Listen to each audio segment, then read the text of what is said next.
Anchors up, sails at full. Welcome to the Sloopcast. How you doing today, Kyle? You know, Jared? Uh-huh. Feeling pretty great over here. Oh, you don't say. What How happened? are you? New tradition, good tradition.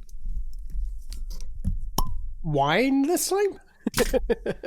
Listen, it's a cause for celebration, and also it's mead. So, which is honey wine, I suppose. But it is a cause for celebration. I suppose it is. Kyle, how was your weekend? How was your Thanksgiving? Did everything go okay? Oh, my gifts aren't loading. Sorry, guys. Overall, this weekend was pretty darn good. But we got a lot to cover.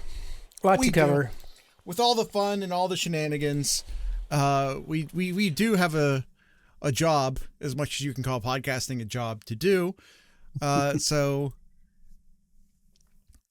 Scarlet and Grade. Jump over into the report card. Yeah. I suppose we typically do general vibes for a few minutes first.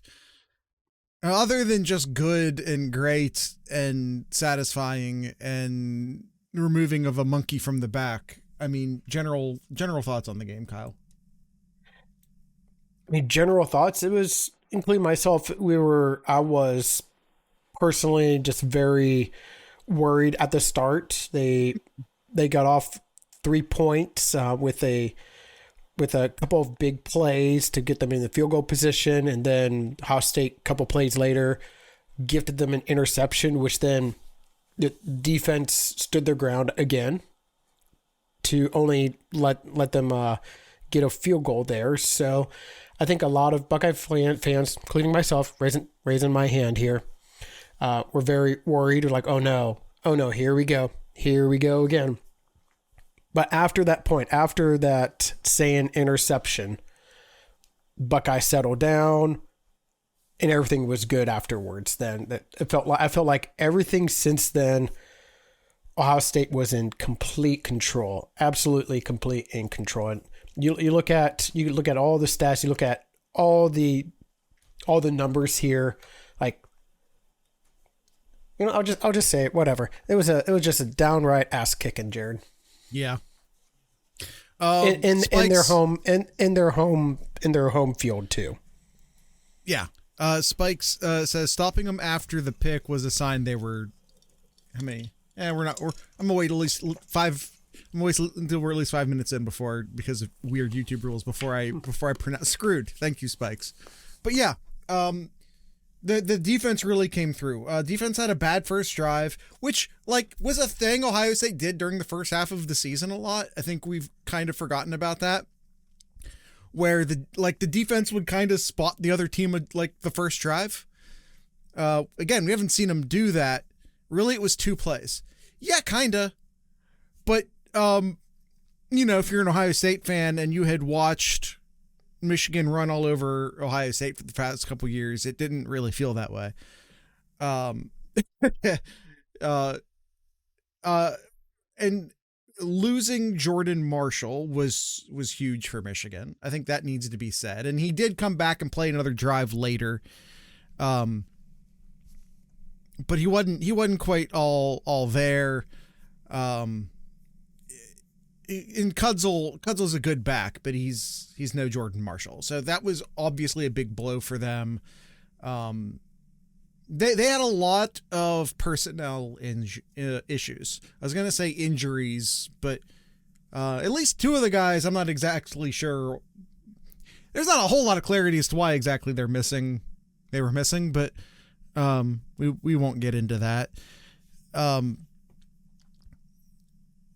But yeah, for all of the talk, at least on the Columbus side of Ohio State injuries, Michigan definitely had the worst of the injury lineup.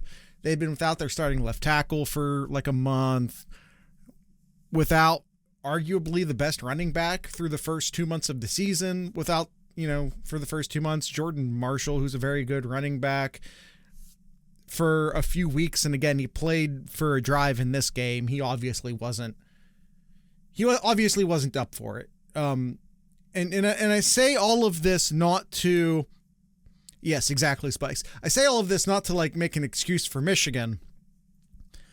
I say this to use Spikes' words. It's almost like load management works. Yeah. Ohio State has been killing clock all year. Ohio State has been spreading out the carries among their running backs all year. Ohio State has been doing everything they can to limit their touches for their players, to limit their snaps for their players, which is why what starters was Ohio State missing from this game? From the start of the season to now, what starters didn't play in this game? Due to injury. I know there were personnel changes. Who missed the game due to injury? Styles played. That was going to be my only concern, was going to be Styles, but he was in there and he played well.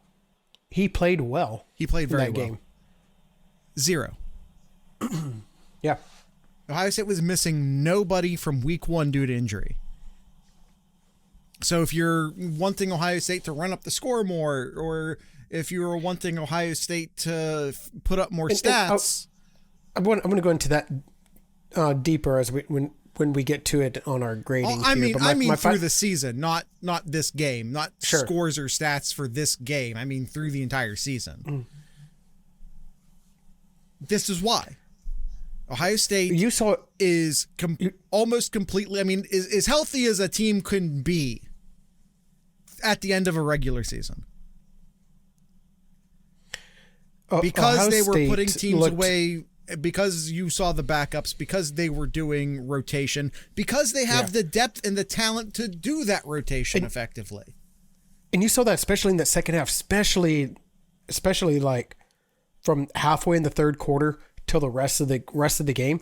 Like Michigan's defense just looked worn out. Yeah. They looked tired. They looked like they were just beaten all game, which they were. They were. The offensive line played exceptional throughout the course of the game there. I think it was Hill.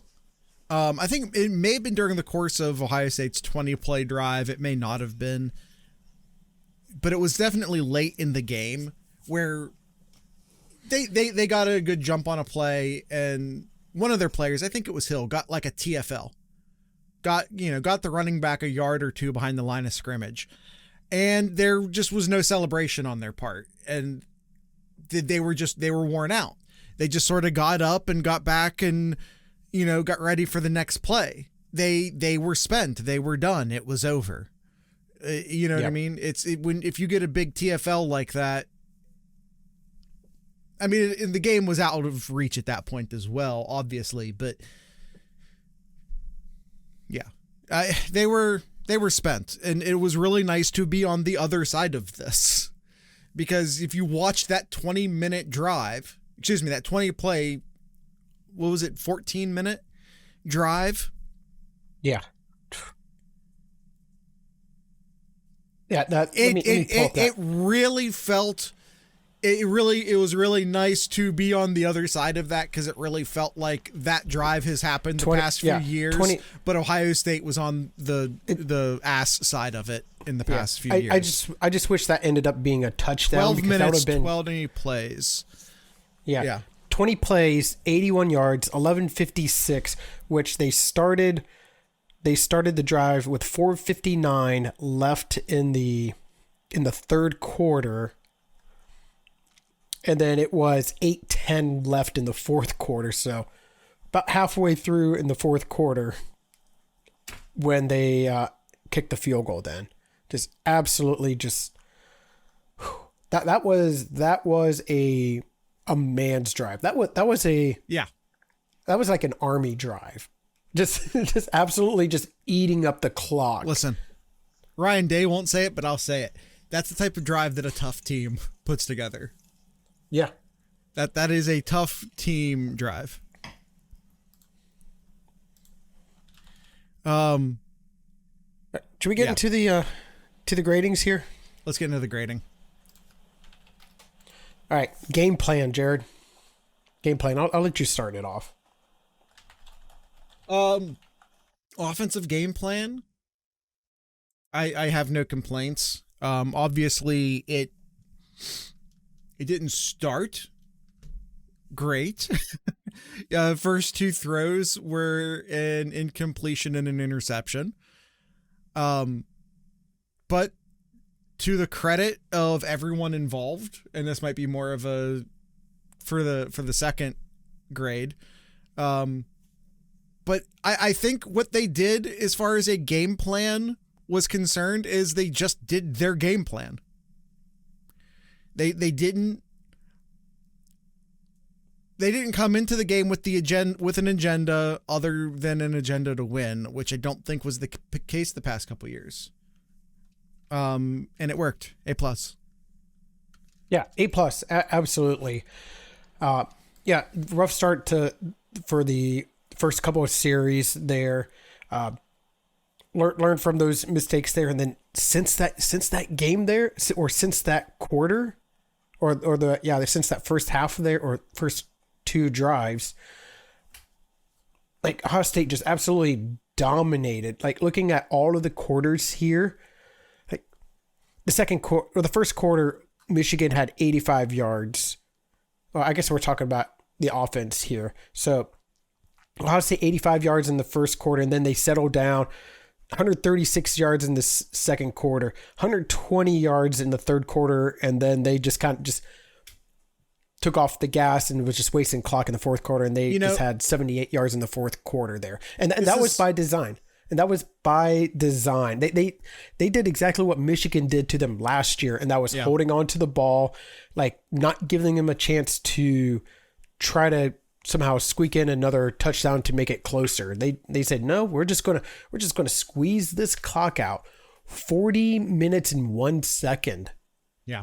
Is the time of possession for Ohio State to 11:59. So 50.001% of time of possession for Ohio State.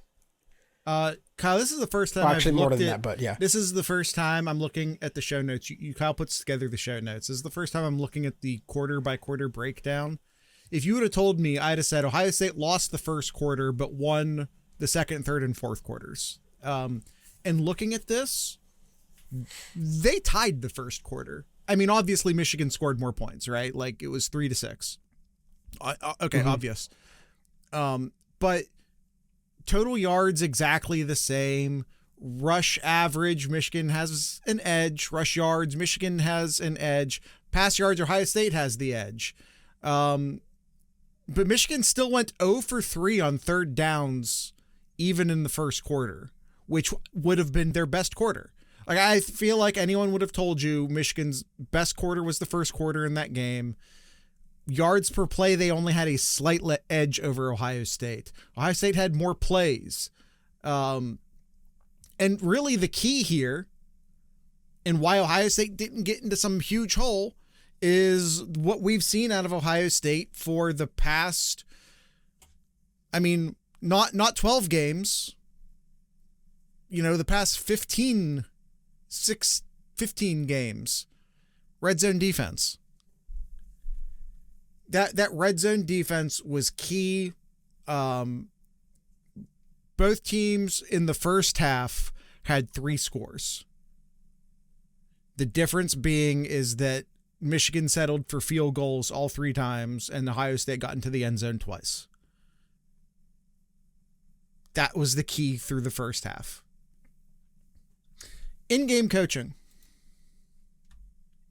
I gotta say A+ too. Yeah. Like they adjusted after those first two series, settled down there, and just let the defense really take over. But offensively, though, like, man, it was such a thing of beauty of how accurate and how precise Stan has been or was. Yeah. Since that interception. Like he went on a streak, like ridiculous, of completions and then converting third downs in a row too. Like he was just on top of it. And he got a couple sneaks in there as well too. Yeah. So yeah. One of them wasn't great, but the other ones were. In-game coaching. it would have been so easy after that first drive where they got gashed a couple of times on, for big plays, and then 2 plays on offense, you throw an interception deep inside your own side of the field. It would have been really easy for the players, for the coaching staff to just start shitting their pants, to go, oh my God, here we go again. Oh my God, not this again. Oh my God, here we are. We're doing this again. Would have been really easy to just start spiraling. Yeah. But they didn't. And because everyone stayed calm, cool, collected, because everyone stayed on their task, they get an A+ for that alone. For that alone, they get an A+ for just not panicking. All right, quarterbacks. Gosh, this is tough. Like I really want to give San. I really want to give San an A+, but I do just give him the A because he doesn't have that interception. It was a bad interception too. Okay. But since then, like he was really just really good. 19 for 26 for 233 and 3 touchdowns. On the road in a hostile environment against a really good defense. Like this is a really, really good defense. And he shredded them. Yeah. He absolutely shredded them. I think it's really easy to lose sight of the fact that he is, in fact, a redshirt freshman. And one of the things I have praised about Julian Sayin from September on is how unbelievably poised he is for as young as he is. And that poise was on full display. He goes to the sideline. He talks to Ryan Day about what happened. He comes out for the second drive and goes, as Kyle pointed out, just a streak. I think there was a point, I want to say deep into the third quarter, where he had only missed 2 balls. He only had 2 incompletions since the first 2. He'd only had 2 since, and one of them was a throwaway. You have to remember he's a redshirt freshman. So for his poise and for not panicking and for all of that alone, I'm giving him an A+. And for just, let's throw away the first drive. I'll give him that. That's one of the best defenses he's played all year, if not the best defense he's played all year. One of the most hostile environment he had faced all year. He stumbled immediately and then just collected himself and went on and had an amazing football game. Yeah. Here's the numbers for first time he's played in the snow, and then we'll go into he's from California, so maybe in his life. Yeah. So since the interception, first incompletion was a breakup. Like there was a really good defense thrown to Jeremiah Smith, and they got a hand on that. Great throw, but even better defense. And then second incompletion was to Max Clare. That one was the overthrow. That was a throwaway. That wasn't an overthrow. Yeah. That wasn't even to Max Clare. I'm thinking of the next one. Away. Yeah. The third incompletion was a drop by Max Clare. That was in the beginning of the third quarter. Okay, I don't remember. I think that one was kind of a bad throw, if I remember. The fourth one was it was technically goes down as a drop, but it was also a pretty bad throw. Yeah. The fourth one was to Carnell Tate. I don't remember that one. That was late in the third quarter. With that really long drive. I don't remember that one. And then his last pass was to Kakameric. And I think that one was a throwaway as well too. Was that one thrown out of the back of the end zone? If I'm remembering correctly. Spikes says yes. Yeah, because this was a third and fourth. It was. That was right before the field goal. Yeah. So that was also maybe just one bad pass, and that's it since the interception. Yeah. That's awesome. 2. The first miss in the third quarter to Claire was a bad pass, and obviously the interception was a bad read, which is a bad pass. Only 2 bad passes in 26 attempts. Yeah. I mean, at some point we have to grade him on a scale. I am grading him on a scale. He's a redshirt freshman.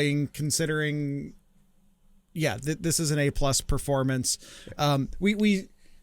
Ohio State Ryan Day was gaming Michigan for the past few weeks. We saw like nothing new or innovative out of the running game for weeks. And then all of a sudden we saw a bunch of, maybe not new exactly, but we saw some run concepts we hadn't seen in a long time from Ohio State. They've been hiding stuff from Michigan probably since Illinois or Penn State. Mm-hmm. They've been running vanilla, especially on the run offense. They've been running vanilla for a month. And you know what? I'm cool with that. 186 yards. You know, if you told me that Ohio State was going to run the ball 47 times, right? Well, I'll just say 46. I'm not counting the kneel. 46 times.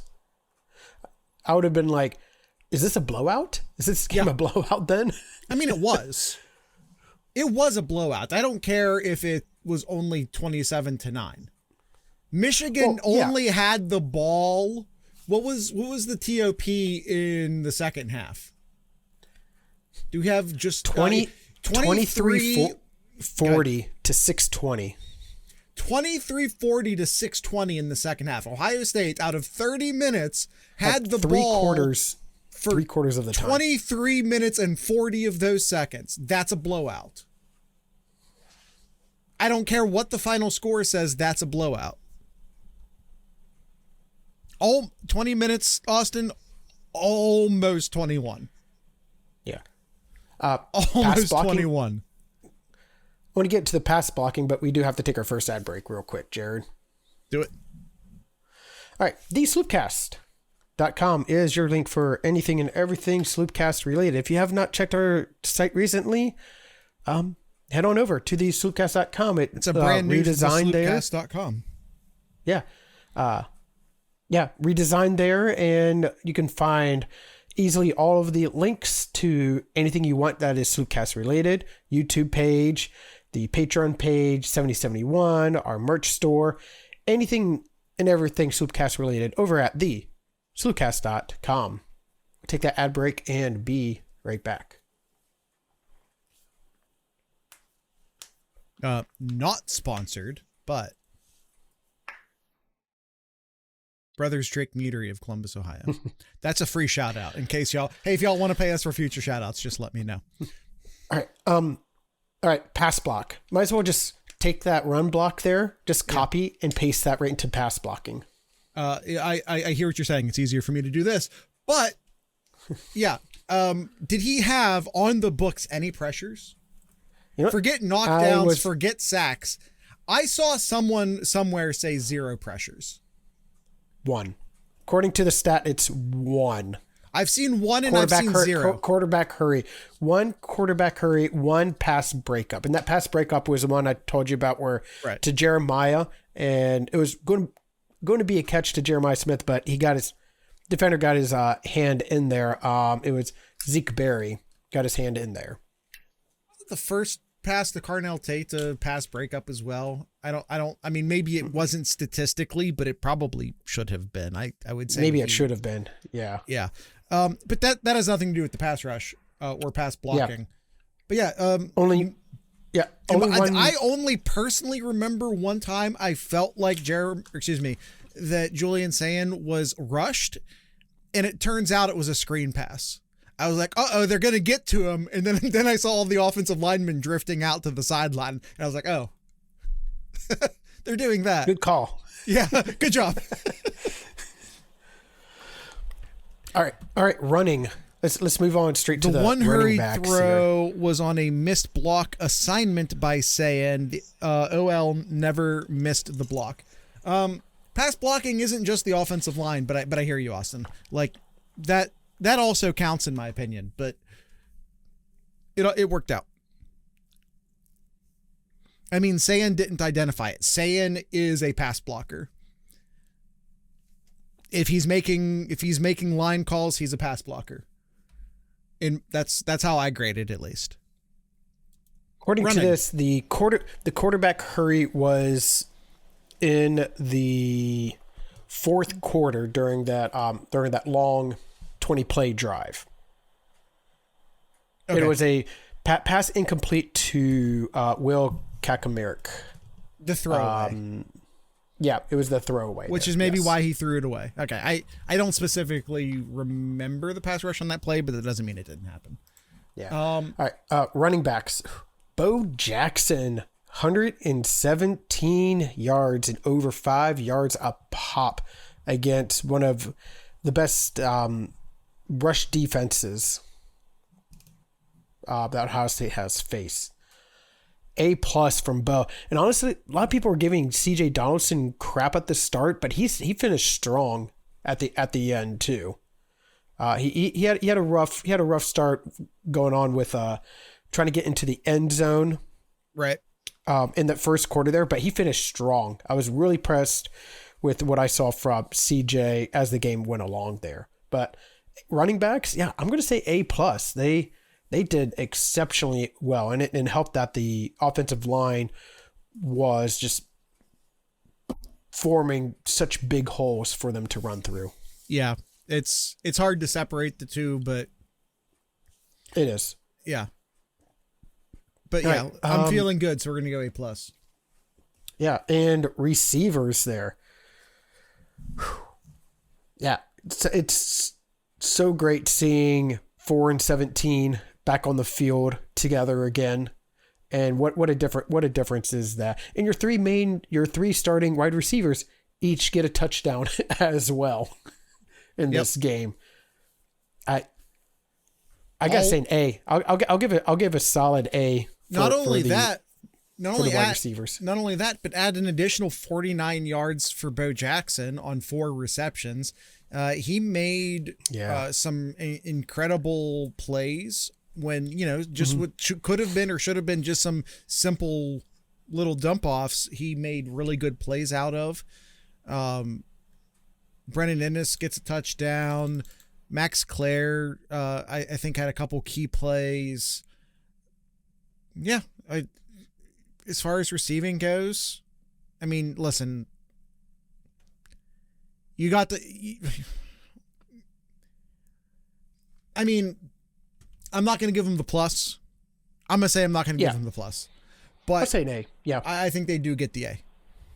Mm-hmm. All right, drives and conversions. Ohio State went on a tear. 20 plays. What? 20 plays, 12 minutes. Yeah, because of that drive, I got to give the A+. I honestly give the A+ there. I really do. But when I look, Jared, at the let me do some quick math there. 5, 8. They were 8 for 11 going into the fourth quarter on third downs. Yeah. 8 for 11. And then if you want to count that, they converted 1 fourth down, 9 for 11 on third/fourth downs through 3 quarters. That is insane. Yeah. Absolutely insane. And then they finished the game 10 for 17. But yeah, A+. Again, second half, they held the ball for 23 minutes and 40 seconds out of a possible 30. Yeah. A++++++++++++. All right, explosiveness. They had a lot of explosive plays, Jared. They had a lot. They had 4 on the rushing. Spikes is going hard. goal line field goal on the first drive with like 7 downs from the 4 was annoying. I agree. I agree. But like, again, 20 minutes and 40 seconds of possession in the second half. All right, explosiveness for the offense. They had this is where the wide receivers really came into play here. Four big pass plays and 4 big rush plays as well too. Now two of those passing plays ended up for touchdowns. One to Jeremiah, one to Carnell Tate. I really like. I'll stick with an A overall. Ohio State has definitely had a lot more explosive plays overall, but again, they playing a lot better defense in here, right. So I feel comfortable of just giving a solid A. Exceptional work, got the big plays that they could not get last year, and that was that really set up the rest of the game, set up the rushing attack as the game went along, really opened things up as they were able to get those big chunk yards. So I'll say an A. I'm going to go plus on this. Bo Jackson had a 36-yard rip. Carnell Tate had a 50-yard, just made it look too easy, 50-yard touchdown. Jeremiah Smith, and I don't want to hear it. One, Ohio State destroyed Michigan. This game wasn't close. I don't want to hear it. But also, he bobbled the ball after he had possession. Okay. When has a bobble ever been a fumble? Go find me one instance in the history of football where someone bobbling the ball went into the record books as a fumble. I may have said interception or incompletion. And the ball never touched the ball never touches the ground. He never actually loses possession. Oh, he bobbled it. Cool. Show me one instance ever in the history of football in which someone going whoop, whoop, whoop, whoop with the ball for a moment went into the record books as an interception, or excuse me, as a fumble. Find me that one instance and then I'll entertain the conversation. But until you find me that one instance, go fuck yourself. I'm going to give him a plus. All right, moving on. Defense, Jared. 9 points given up, 0 touchdowns. Zero touchdowns. First time Michigan did not score a touchdown in this game since 2007 when Ohio State won 14-3 in Ann Arbor. Game plan wise, honestly, it was just trying to stop the run. That was the big thing. Got to stop Michigan's rushing attack. Started off a little flaky there, especially the first play there, and then the second drive they got another chunk play too. The first quarter they averaged 7.5 per carry on the ground. They got 75 yards rushing off of 10 carries in the first quarter alone. Yeah. Yep. 7.5 in the first quarter. Then it went down to 3.7 in the second quarter. It started to go down. Then it went to 0 in the third quarter. Then it went to -8, which it was a sack. So it's a little misleading. But in the stats here, -8 rushing yards per attempt in the fourth quarter. Therefore, I'll give them just an A on the game plan. Yeah. However, I was thinking the same. However, in-game coaching A+. Yes. I was about not just A+, Kyle. I'm doing the thing. I'm doing the thing. Watch me do the thing. There, I did the thing. A++++++++. We are, Jared. We are. I know that some Buckeye fans are like, la la la, don't say it, la la la, don't want to hear it, don't jinx it. We are, Jared, are on the cusp of seeing one of the most dominant defenses college football has ever seen. We are on the cusp of seeing it. Hold on. I'm making the cameras bigger for a moment. I said this during Know Your Enemy. We don't play scared and we don't believe in jinxes. This is the attitude. that you must carry forward as an Ohio State fan. Playing scared, believing in jinxes, all that bullshit is how you get into the mentality that causes you to lose to Michigan. Carrying yourself with confidence and playing as if you are the winner that you are is how you defeat Michigan. We don't believe in jinxes and we don't play scared. This is the attitude. Tackling. There was some missed tacklings in the first quarter. There, Against very talented guys. Yeah, Marshall was very talented, very talented running back. Underwood caused some missed tackles as well, or ran through some arm tackles that, with his shiftiness, he turned into arm tackles. Honestly, if you take the sack out, Jared, he was just 5 attempts for 9 yards. Right. They held him in check when it came to trying to break one there, but you're not outrunning Arvell Reese at all. No, by the way, he got 7 of those 1 yards. He got 7 of them on one play. Yeah. So tackling, I'll say an A. I agree. I'm good with the standard A. Okay. Run stop. Listen, the first quarter is the first quarter. We can't give him the plus. Yes. We can't give them the plus because of the first quarter, but we can give them the A despite the first quarter. That's my opinion. Agreed. They had 24 rushes for 100 yards, even for 4.2 yards per rush. That's still a lot of yards per run, but this Michigan team, as we talked about in our Know Your Enemy last week, their offensive line makes guys really pushes the defensive line, and didn't matter who they put in running back, they were able to get yards. Yeah. And Ohio State was able to keep them in check.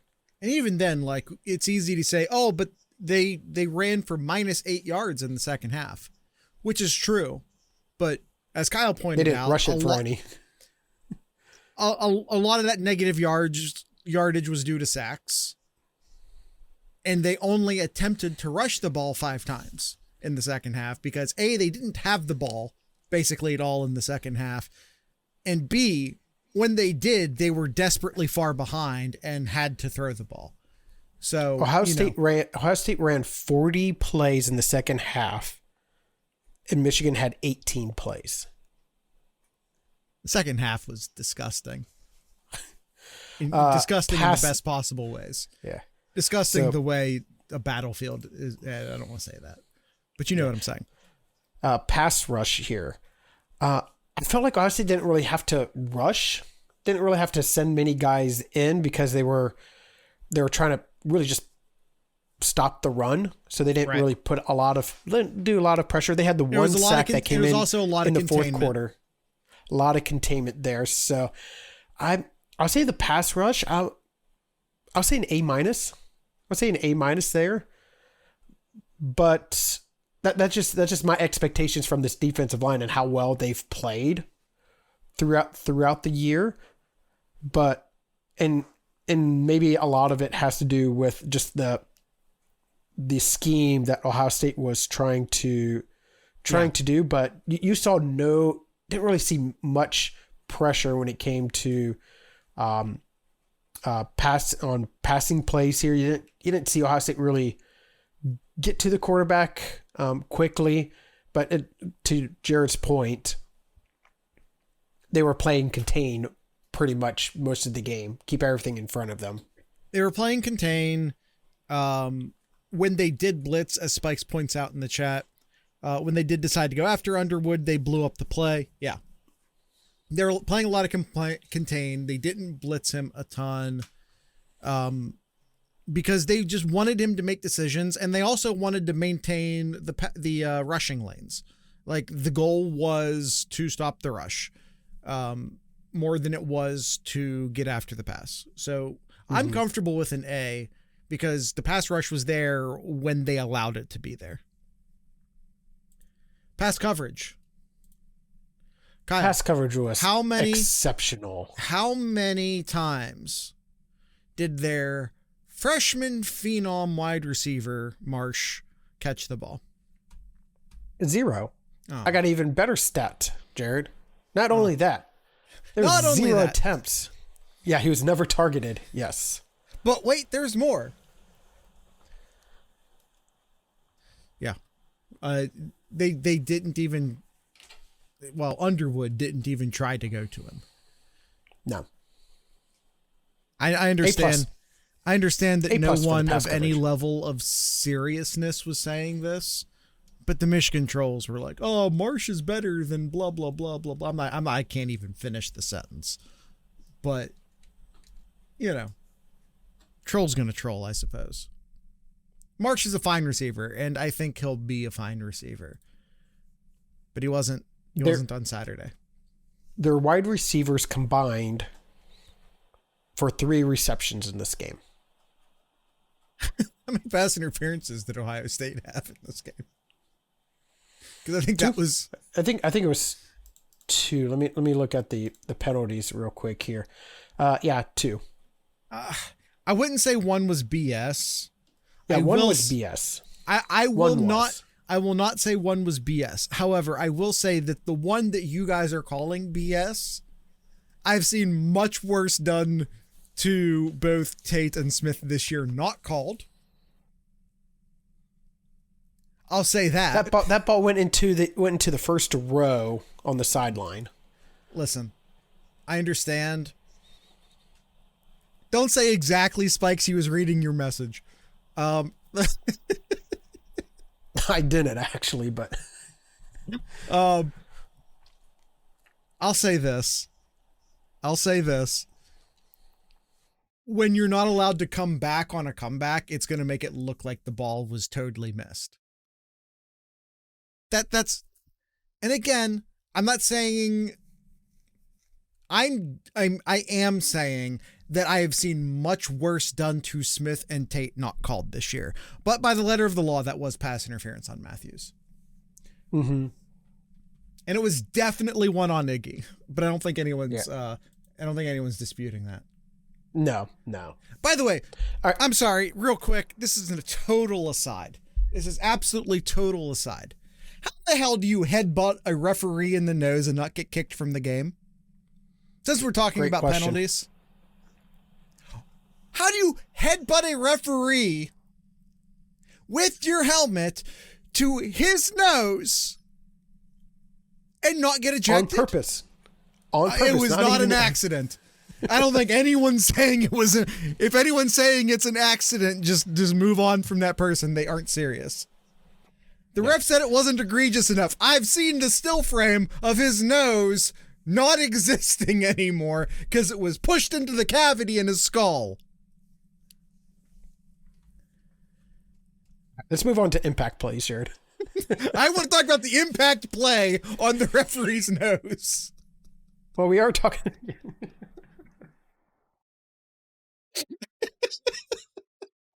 Oh, too funny. Dude. What do you get for the impact plays? Shit. I don't know. We're having fun right now. There weren't a lot of sacks. What were the TFLs? Not a lot of TFLs. 3. Not a lot of pass only breakups. 2. Like, statistically speaking, not a great day on the impact plays. Yeah. There was an interception TFLs to seal the game, but the game was already sealed. I mean, at least it was targeting. Thank you, Spikes. There was forcible contact to the head. If that's not targeting, I don't know what is. He didn't lead with the crown. He did not lead with the crown. But it was forcible contact to the head of a defenseless referee. Impact plays, I mean, it's hard to put up a ton of stats. It's hard to put up a ton of stats when you literally just aren't on the field that much. Is the real answer to that question. I'm not going to take any points away. So I'll just leave an A. I'll put an A-, but whatever. Sure. And stops. Jared, without looking at the notes, unless you already know the answer. I kind of already know the answer if you're going to ask what I think you're going to ask. Yeah. What's the third down conversions for Michigan? They were like 1 for a lot.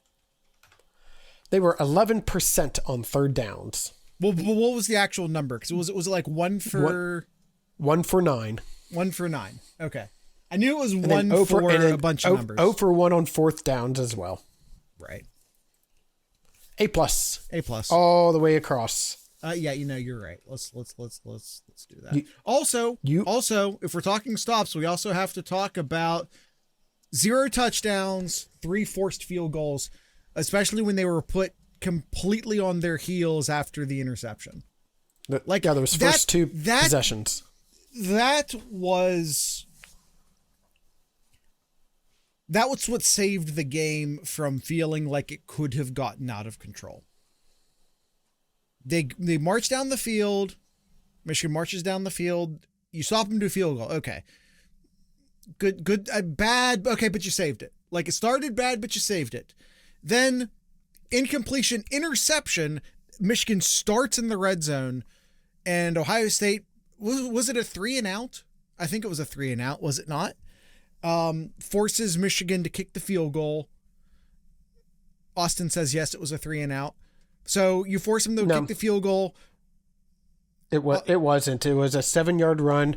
It wasn't in the red zone because it started off at the 39, 7-yard run, 21-yard run, then a 2-yard, then an incompletion.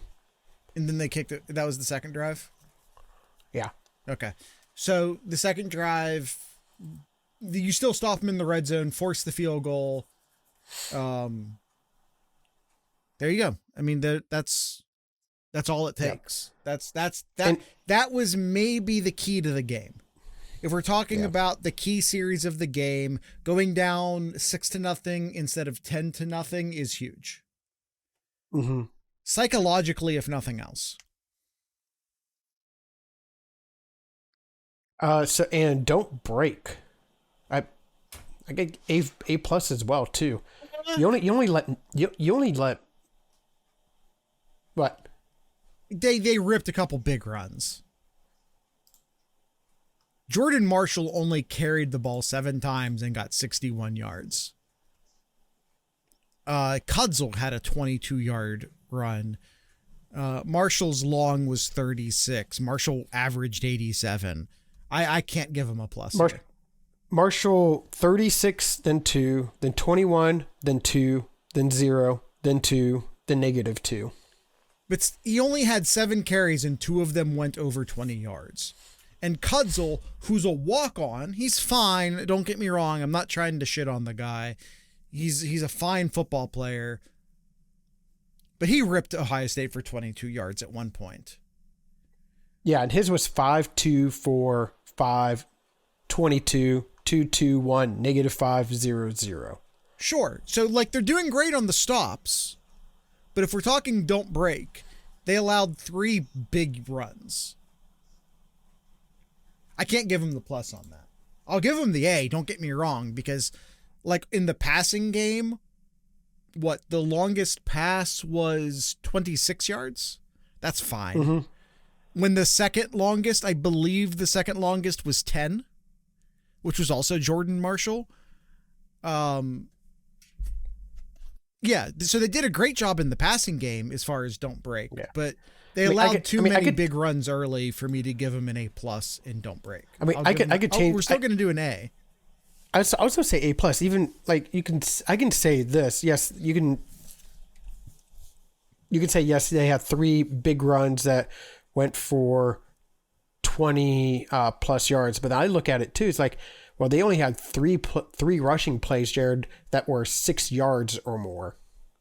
That's valid. I mean, you're valid. Difference of opinion. Again, I'm not trashing them. I'm still giving them an A. For the record, I'm still giving them an A. And Spikes is agreeing with you. He's going with an A+. Yep. All right. We got to take our second ad break real quick, and then we'll give our overall thoughts of the team. Again, thesloopcast.com, your go-to link for anything and everything Sloopcast related. If you haven't checked out our merch store recently, head on over there. We got some new designs there, some new designs that Jared has created and uploaded for you to, for Christmas time. Yeah, there is there's different sales going on for over at TeePublic right now. And I know there's one just ending as we're recording here, but they're going to have more as the holiday season comes along. So check that out. Again, thesloopcast.com. Click on the merch one, or merch.thesloopcast.com. And that'll bring you there right there as well. You can find that and other great links over at thesloopcast.com. Let's take that ad break and be right back. Also, shout out to Spikes down in the chat. Once again, I know we said this on our last episodes, for upping his Patreon contribution. Spikes, you are appreciated. Overall, we're all, Kyle, it's Ohio State, Michigan. I'm not upset at the fact that it felt like the week to do it, especially since it's called the Beat Michigan tier, right? Hey, you know what? Actually, Spikes might be the MVP. Just saying. All right. But okay, we're super over on time. Let's hit these quickly. All right. In-game coaching, A+ all the way across. All the way across. Again, what I said during the in-game coaching of the offense, and again, I mean, we gave the in-game coaching for the defense A+ all the way across. You know, it was a rough first quarter, or at least a first eighth. The first eighth was bad. Stayed poised, didn't panic. I almost said the horseshoe. The big house was rocking. Stayed composed, did what needed to be done. Yeah. Motivation. Same thing. Yeah. Just copy and paste. Copy and paste that. There. No lack of motivation or effort in this one whatsoever. Yeah. And execution, I'll back off and just say a solid A on the execution side. I'm going to go A+. I mean, we're not going to do A+ all the way across, but I will say, I will still say A+ here. Spikes is going to go with you, however, and say A. Yeah. All right. Discipline, Jared. Discipline. Okay. Okay. I'm going to write hate, and we're going to move on. Okay. lot of unsportsmanlike conduct. We're not talking about it. We're not talking about it. We're moving on. The offense only had one penalty, Jared. The offense only had one penalty. Good job, offense. Was that one penalty or one enforced penalty? Well, they had two penalties. One was enforced. They had a false start. Which was the 4th and 1 at the 1, and then there was that false start, and then that forced Ohio State to kick the field goal. All right, special teams. Fielding was 2 for 2 on good enough for me. Field goals, and Joe McGuire had himself a pretty good game, pretty good punting as well too. Teton was trying to get them to commit personal fouls and get ejected, and they didn't take the bait. They kind of took the bait. They did. There was a few. They didn't escalate to the point. All right, sorry. I'm gonna stop for a second. Yeah. We're going full screen again. I know we're over, but it's Michigan week. Who cares? I'm gonna say this. I'm gonna say two things that might sound contradictory. They aren't. I appreciate that some of the players wanted to take some flags to the 50-yard line, and I appreciate that Ryan Day stopped them. I appreciate both of these things.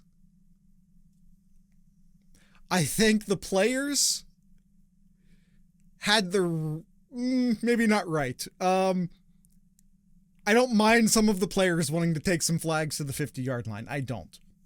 the players that went to the 50-yard line are exactly were the who players we expected were going to be. Exactly who we expected who would do it. I'll say that. And also, I appreciate Ryan Day for actually taking control of his team and getting them to the locker room and to the section where the fans were in the big house. Did you see what happened before that happened? Him talking to Sharon Moore, trying to stop a fight from happening. That's a leader right there, just saying, hey, like, win with humility and all of that. Yeah, like, hey, you guys need to go. We don't want things to escalate. I will make sure no flags come here. Yeah. And so more respectfully accepted that then. And Ryan Day was like, screw you. Hey guys, come on over. That would have been great. No, it wouldn't have been. It wouldn't have been great. It wouldn't have been great if Ryan Day did that. It would have been great if one of the players sort of broke containment and did it. Yeah. But yeah, A plus. The defense or the special teams didn't. Only bad things for us would come out of a fight from midfield. You're absolutely right, Spikes. Which is why Ryan Day did the right thing. But also, I appreciate the players who felt the need to take revenge. I also appreciate them. Brandon Ennis looked good. Ennis looked good returning punts too. Yeah. Ennis has looked really A+. Ennis looked really has really looked good the second half of the year. I understand he's kind of in a like a Williams situation where he's behind two great wide receivers and he's not getting a ton of attention or a ton of touches as a result. And that's tough, I'm sure. But he's making great use of the touches he is getting, and this is just me giving Brendan Ennis his love and his respect that he absolutely deserves. Yeah, A+ for me too. All right, turnovers. Each team with one turnover. Ohio State's was worse. Ohio State's was worse because it led to 3 points. The game was already over when Michigan did theirs. Yeah. I'll say a C. I'm doing a D. Okay. The only reason I don't do an F is because it was, I'm going to do a D+. It was only one turnover and they bounced back great from it. So I'll say that. Okay. All right. Overall, for the offense overall grading.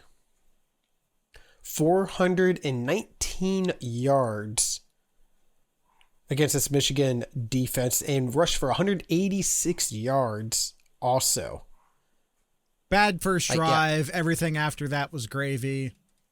A+. Yeah, A+. And I'm still sticking to it, Jared. I know that you're like, you said in the Know Your Enemy, it doesn't matter. Ohio State what did I say won. Ohio State won on the ground. Like the team that wins. No. The rushing battle wins the game, and they have since the 2000 game. You motherfucker. Listen to me. What I said during Know Your Enemy, also applies. I said that whoever has the most rushing yards wins is self-fulfilling, which is why Ohio State, who was leading in the second half, ran the ball 31 times, and Michigan, who was losing in the second half, only ran the ball 5 times. Is it that whoever runs the best wins, or is it whoever wins runs the best? I'm just saying, as I was saying last week, you cannot confuse results and statistics like that. That's all I'm saying. That's all I said last week. That's all I'm saying now. All right. That's why that stat happened. See, Spikes is on my side this time. All right, and defense, I got to give it A+ too. 0 touchdowns. Again, first time since 2007. So the first time in 18 years that Michigan did not score a touchdown in this game here.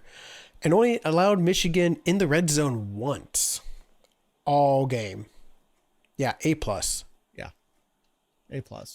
First quarter, can't give them the pluses all across, but I'm still going to give them the plus. Yeah. Overall, and What was this? Break a streak of too long to mention. You win the game. You beat your rival. You finish the season. We're going to pluses. You finish the season, the regular season, undefeated. We're going pluses all the way across the board on this one. Yeah. You defeated Michigan. You completed a perfect regular season. There's no discussion here. There's no debate here. It is A pluses all the way across. Mm-hmm. All right. And that, Kyle, is our report card. All is well in this world. Listen, I do really want to really want to beat Indiana. And I do really, because Ohio State has not won the Big Ten in a while. It's been a while. Since 2020. That's not acceptable. Mm-hmm. Agreed. So you got to go to Indianapolis. You got to take care of business. Anything after that, however, is just powdered sugar on the donut. That's just turkey on the gravy. It's great. I love it. It's not needed. The goal of this year was number 1, beat Michigan, and number 2, win the Big Ten.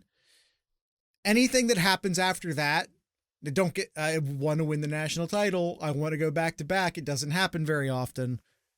Don't get me wrong. When was the last time has Ohio State ever won back-to-back national titles? If it ever happened, you'd have to go back to Woody Hayes days. And did Woody Hayes do it? Kyle, can you look it up real quick. I don't know if Ohio State's ever done that. And they're certainly poised to do. They have not. Kyle is shaking his head. Ohio State has never won that. It was 70 and 68. Was like the closest ones. Yeah. And then they had like early on, like 54, 57, 61. They just went on a streak there. And wasn't 68 the questionable one? Like, isn't the 68 the one that's kind of iffy? If I remember correctly, it doesn't matter. We don't need to talk about that right now. They were 10-0. They were 10-0 that year, including the bowl game. Or was that the year they lost to USC in the Rose Bowl? No, they beat USC in that one. Okay, never mind. That's not the one then. There is one Ohio State national title claim that is a little questionable. That's not it, apparently. Point is, Ohio State has apparently never won a back-to-back national title. I want that. I want that a lot. Yes, Spikes. They would have had fed Zeke in 2015 against Sparty. Maybe at least you get in the playoff and you get a chance. At least you get a chance. That team, quite frankly,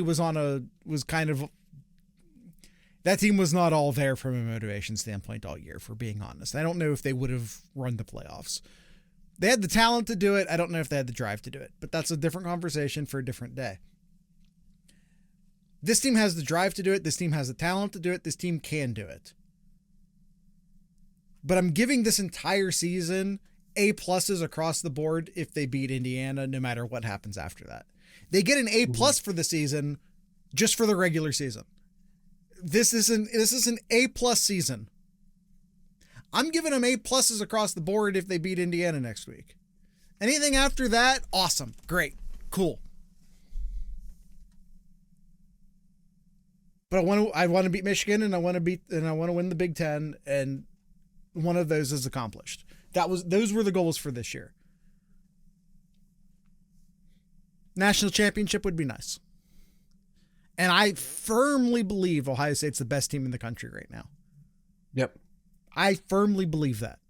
So that's not 100%. Me saying I don't care about the playoffs or I don't care about the national title, because believe me, I do. Mm-hmm. I really, really do. But I'm on, and this isn't like coach speak, right? This isn't like, oh, well, we're just worried about the next game. Right now, we're just worried about winning the Big Ten title and whatever happens in the play. This isn't me coach speaking. I don't coach speak. I don't talk scared. I will tell you exactly how I feel. And exactly how I feel right now is I truly only give a fuck about the Big Ten right now. Mm-hmm. They open As a 5.5 point favorite. 5.5, really? 5.5. I was expecting more. All right. So, Kyle, early preview to our Thursday episode. Or I guess our Wednesday episode. That is not enough. All right. I'm taking... Guy, isn't that one of our rules? Isn't one of our Sloopcast rules if you have a chance to take Ohio State or Bama, and we might need to adjust that with Saban retired. If you get a chance to take Ohio State or Bama as less than a touchdown favorite, you take it every time? I think so. That. I'm taking that. The Indiana blows. Indiana blows. All right. All right. Anything else, Jared? I'm asking you that. Anything in Kyle's corner? Shout out to the man, to the mascot himself. Listen, we Brutus didn't Buckeye. We didn't plant the flag at midfield, but we got this. Shout out to Brutus, who spent more time in the end zone than Michigan has all game. How have I not heard that yet? Shout out to Brutus. Oh my God.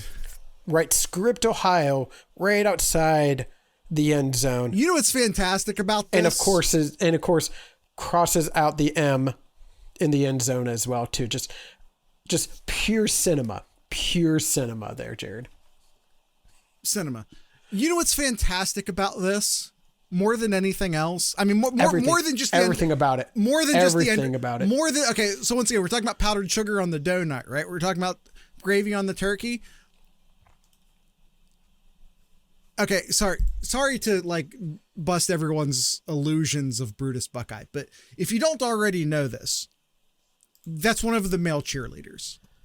The male cheerleaders take their turns being Brutus. If you don't already know that, that's the man behind the mask.